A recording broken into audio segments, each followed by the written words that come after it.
So we're looking at Revelation chapter 8 verses 1 through to 5, where the Lamb opened the seventh seal. There was silence in heaven for about half an hour. So this is the seventh seal. So commentators often differ regarding the relationship of John's vision of the church on earth and on heaven to the seven seals in the heavenly scroll. So John sees the church triumphant immediately after our Lord opens the sixth seal and before he opens the seventh seal in Revelation 6:12 through to Revelation 8:1. So in Revelation 7, there's a description of the multitude of believers, features greater detail than what we see when the first six seals are open.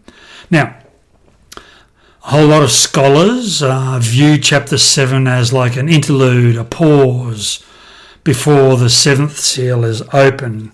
Others include the vision of believers with what happened in the opening of the sixth seal. They put them together. So including the vision of the sealed saints on earth and the blessed saints in heaven does slightly strengthen the point that God will protect his believers from his wrath, since the sixth seal concerns his judgment. However, that point remains true even if chapter 7 is a bit of a pause, an interlude. So in this passage of Romans 8, 1 to 5, we come at last to the opening of the seventh seal, verse 1. Heaven has thus been anything but quiet, for we've seen the 24 elders, the four living creatures, the departed believers all singing praise to the Lord.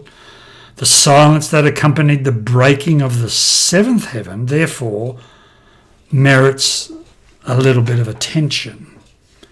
In Zephaniah chapter 1 verse 7, another text from the Old Testament, prophets call people to silence before the great day of God's judgment. So the silence in heaven likely has something to do with the coming of the day of the Lord. That judgment follows the opening of the seventh seal, and it would seem to confirm this. However, when we look at the events in Romans 8, 2 to 5, it indicates that the silence serves other purposes as well. So in keeping in close association of prayer and incense that we find in Psalm 141 verse 2, John sees angels holding censers filled with incense, the prayers of the saints which rise before God in Revelation 8, 2 to 4. So the silence then likely occurs also to facilitate the hearing of these prayers. Our God is so attentive to the prayers of his people that he is willing to silence heaven to hear them. How good is that? You know, the prayers are specifically for judgment on the Lord's enemies.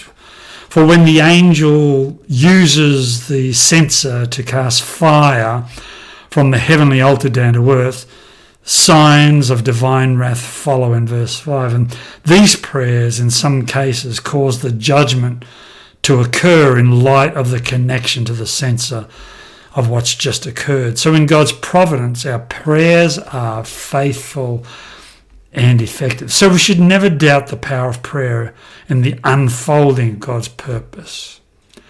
So here in this book of Revelation, the saints pray for judgment, and judgment happens. And of course, not all of our prayers make things happen immediately. However, the Lord does respond to them, and they can affect changes in this world. So we should pray believing that our prayers matter and that they do affect things.